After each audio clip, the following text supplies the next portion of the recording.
it's me again, and oh my gosh, this is like my 4th time doing this intro, and my skin looks like really bad under this lighting. My skin looks terrible. I like have this puffy face going on. I have like this puffy face going on. Why do I look so much fatter in this? Like, I feel like I should have some little guy next to me going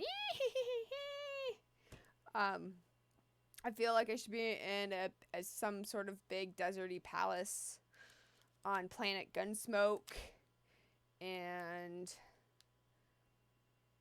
this guy in like a red trench coat comes in and he says he has like a thermal detonator, and there's like a water shortage, and somebody is pulling a Chinatown, and they're racketeering the water. That's like genre mixing alert big time. There's like 3 different completely different films, TV shows, completely different genres. They're all mixed. This is what I feel like watching this. It's like, holy smokes. That's motivation to go on a diet. Okay, this is part 3. Hope you enjoy it. Hud Spiff Operating and Oilco.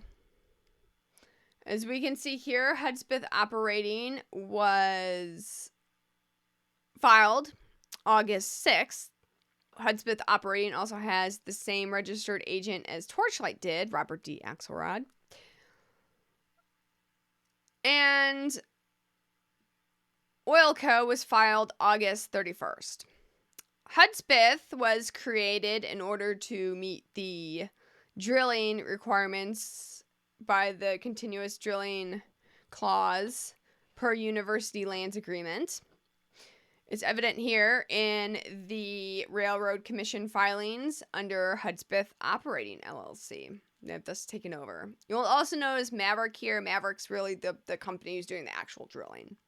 Maverick is the company, and Torchlight and Maverick, I've done videos on them. Torchlight and Maverick have worked together for several years.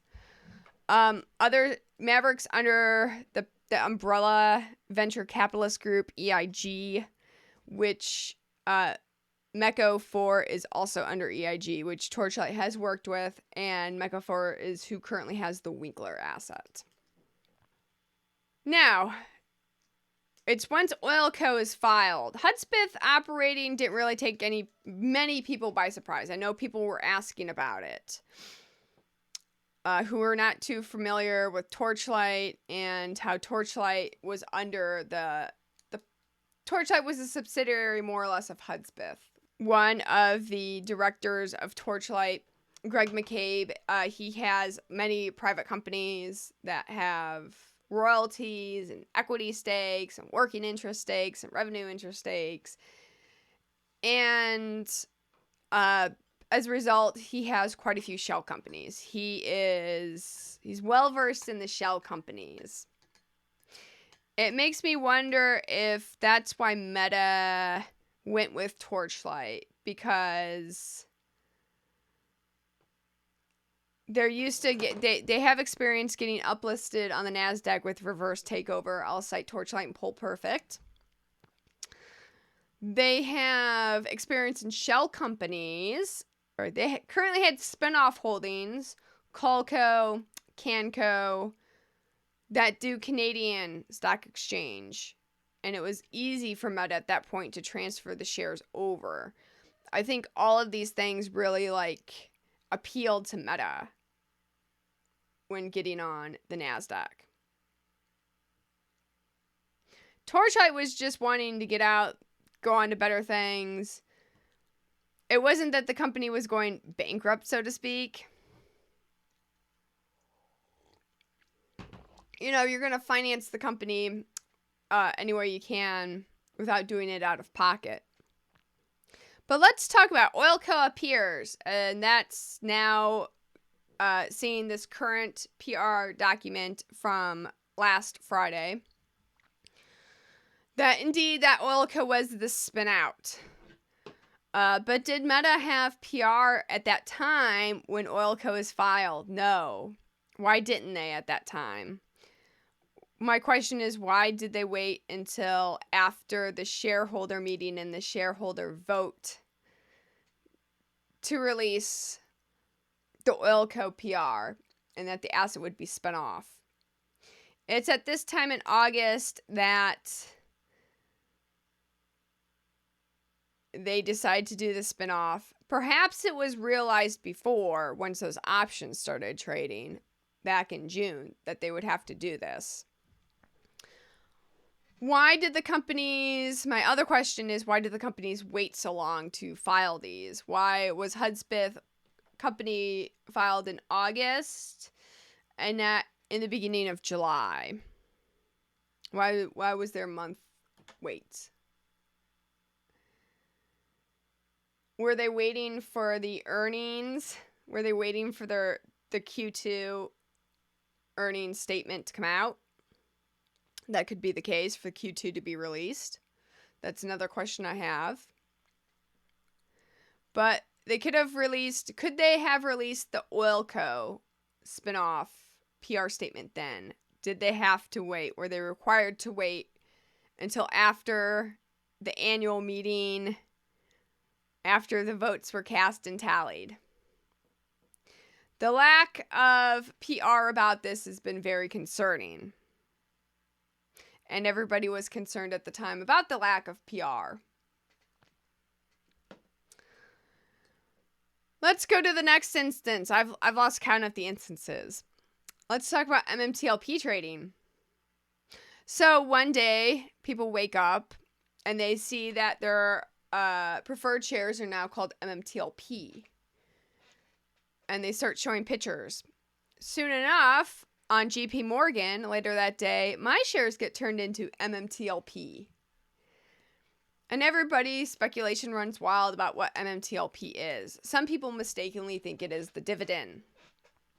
Speculation runs rampant. MMTLP is trading. The price is increasing. I'm sure Mark is bombarded with MMTLP questions at this point.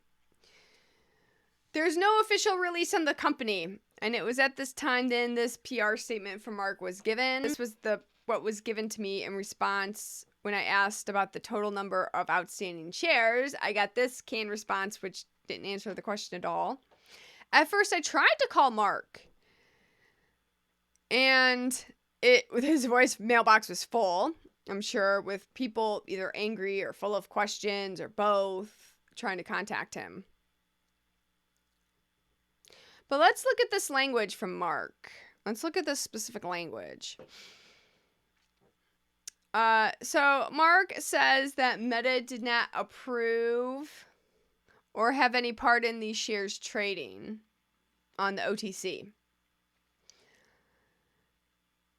He then states that the OTC is not an exchange. And this sort of works. So when you look back at the merger agreements, I'll cite this particular document, it says that the preferred shares can't trade on an exchange. And the OTC is not an exchange. Thus, MMTLP is technically trading legally.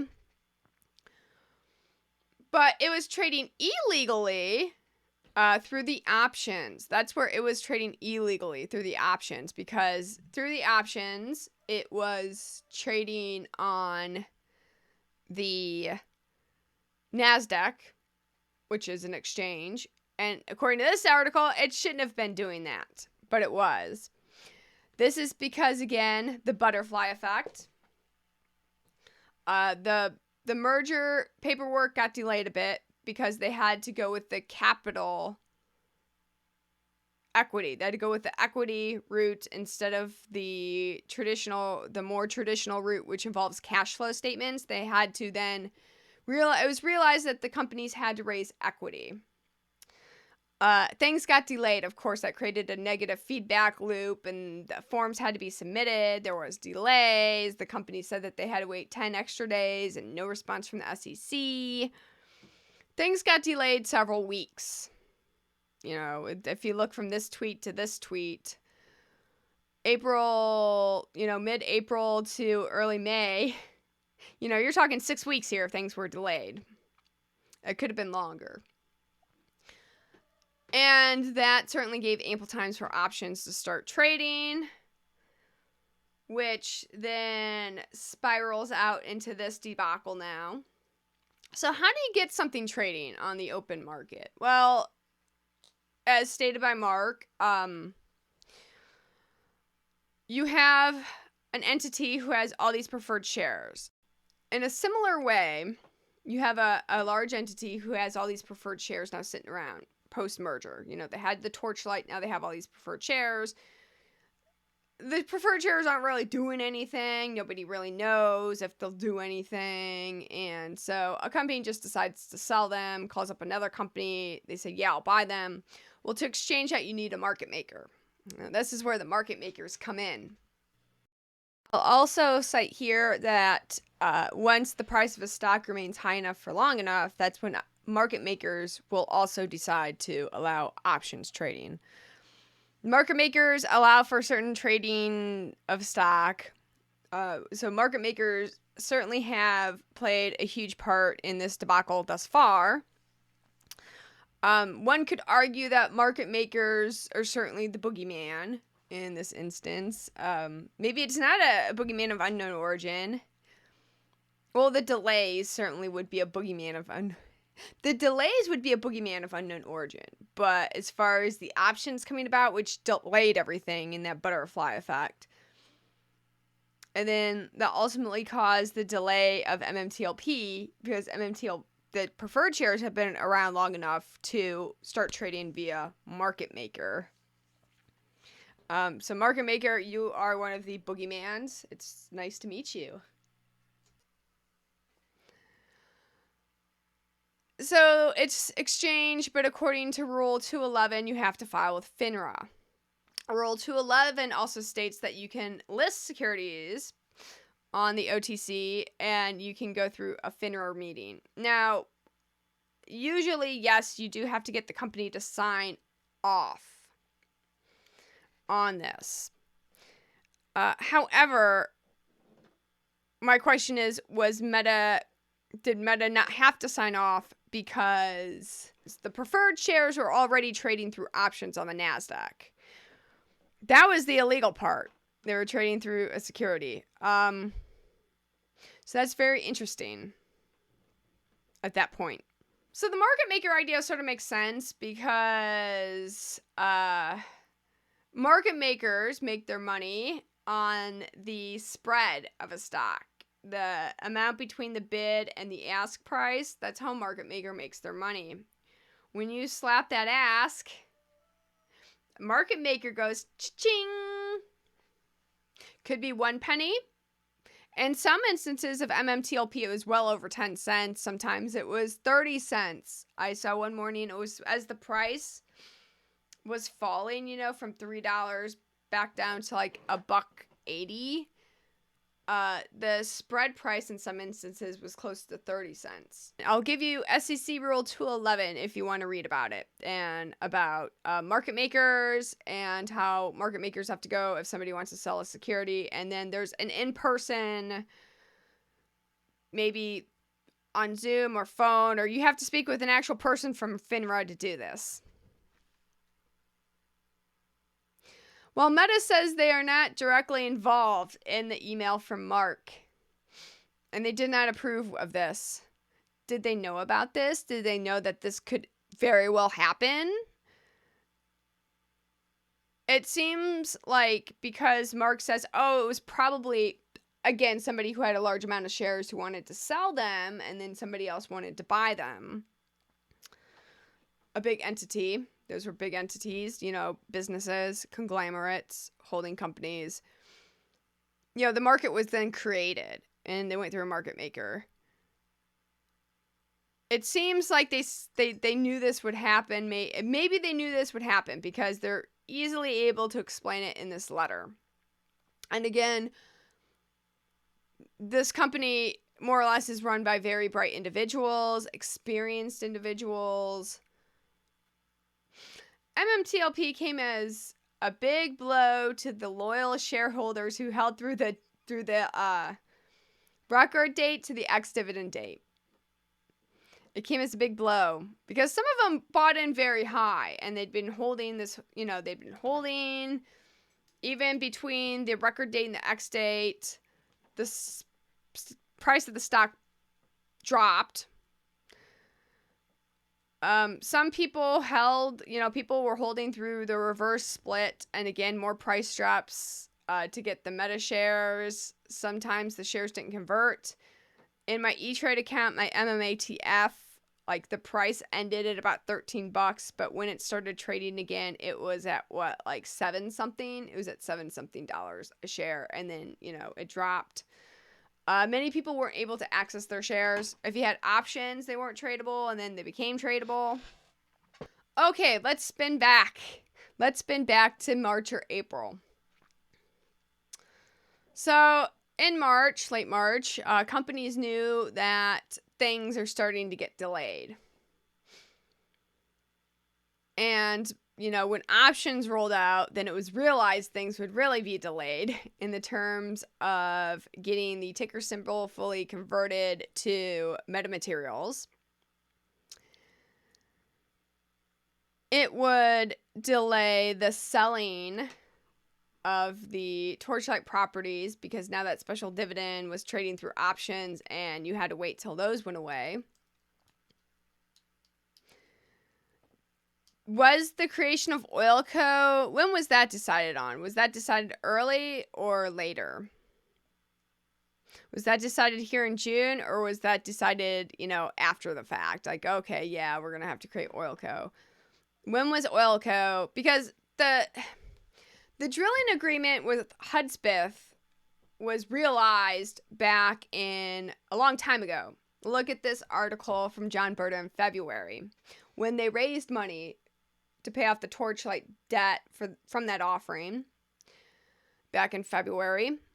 They raised money to pay off the Torchlight debt, and it was money from Metamaterials to operate the assets until they were sold, to maintain the assets until they were sold. You can see this point. Okay, Hud Spiff, new Hud Spiff. That's when it was more or less premeditated, perhaps before. So was Oilco premeditated at that same time too? That's my question. Was Oilco premeditated at that same time too? Or was Oilco decided upon once the options were trading?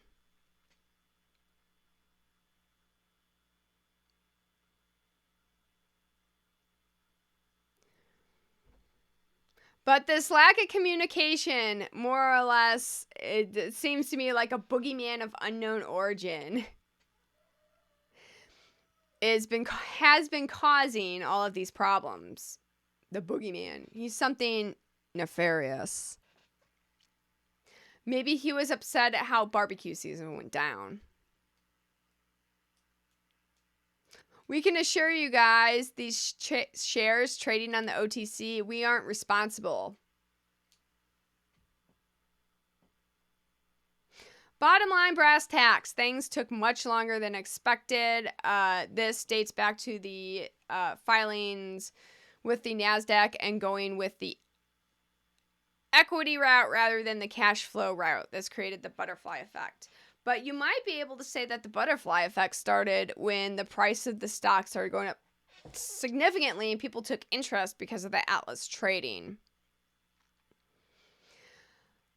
The audio of George talking about the dividend, special dividend, shows that in the 165 million shares in total was planned at that time or prior. And I question it in this video, but if you see this timeline, this tweet, it sort of syncs up like, okay, it was when they were filing to get on the Nasdaq. That's when they realized they had to do another offering, raise additional capital for Meta. So things started snowballing, the butterfly effect. It butterfly affected out from there. And now you have this, you have the merger difficulties. You have preferred shares, which you were told weren't supposed to be trading, but through options, then they were trading on the SEC. That was the more or less illegal part. MMTLP is trading on an OTC, which is not a exchange. Nasdaq was the exchange. butterfly effect or a boogeyman? I'll let you decide. But the lack of transparency from the company certainly was there. The lack of transparency certainly was there. The PR about Oilco wasn't released until conveniently after the annual meeting. Is that a tactic used? Could the company have released the PR back when Oilco was filed? Now, let's go into Oilco as we continue, because there is positivity in all of this, guys. And that concludes part 3. I'm going to stop it right there because we're at the 20-minute mark. And now I got to work on part 4. I had shot these in succession a few mornings ago. I'd shot these in succession. By then it was attempt 4 of recording these. Like I said, it was a lot of information to go over. And I'm not wearing that bird costume every day. I shot all of these in one big 2-hour event, and then the file got corrupted. There was a crash, and then I had to do it again, and by then it was for take 4. So we'll stop there. Like I said, it gets positive. It becomes positive. This is like the end of Act 2 in your typical 3-act Shakespearean type of play. You know, if you're a thespian and you're gonna soliloquy. This is like end of Act 2, the main conflict. Act 3 is gonna be, where things really start to get positive. For you, from a business standpoint, from that dividend standpoint. My conviction, guys, remains high in the dividend because despite all of these debacles, all of the boogeyman effect, all of the butterfly effect, next episode we go into the black hole because we crunch down to the singularity of this dividend. And things just start funneling down into this dividend as time goes on, and into December, it comes into this singularity. Why couldn't they release the PR about Oilco sooner? Why did they wait until after the annual meeting? They released, Meta released PR about the drilling and the drilling compliance with the lease agreement with University Lands. Perfect. They did that in October after the permits were filed, and then they filed a couple more, and now you can see that other wells are being recompleted. If you check, I want to say people keep showing me that they're drilling 8 wells. Look at the API number. In my previous video, I talked about API numbers. Wells have API numbers attached to them. That's like the social security number of the well. And you can look up the specific well if you know its social security number. 2 of those permits were for previous wells. That's not a bad thing. That could be, are they drilling the hole wider? Are they getting ready to go horizontal? Are they, going to put a liner in? Are they doing some additional geological shale testing? That's all we can speculate about. Oil is very NDA hush-hush. Oil is very NDA hush-hush. So that's something you definitely speculate about until the oil company tells you otherwise. But again, that, as I've talked about many times, that's certainly going above and beyond the lease agreement compliance. That gives you very good assurance that the agreement has already been done for a buyer, or buyers are interested. We'll go into that more in episode 4. Yeah, episode 4. Like I said, so many instances now, so many episodes. Okay, guys, I will see you in episode 4. I gotta go to a Christmas party. Goodbye!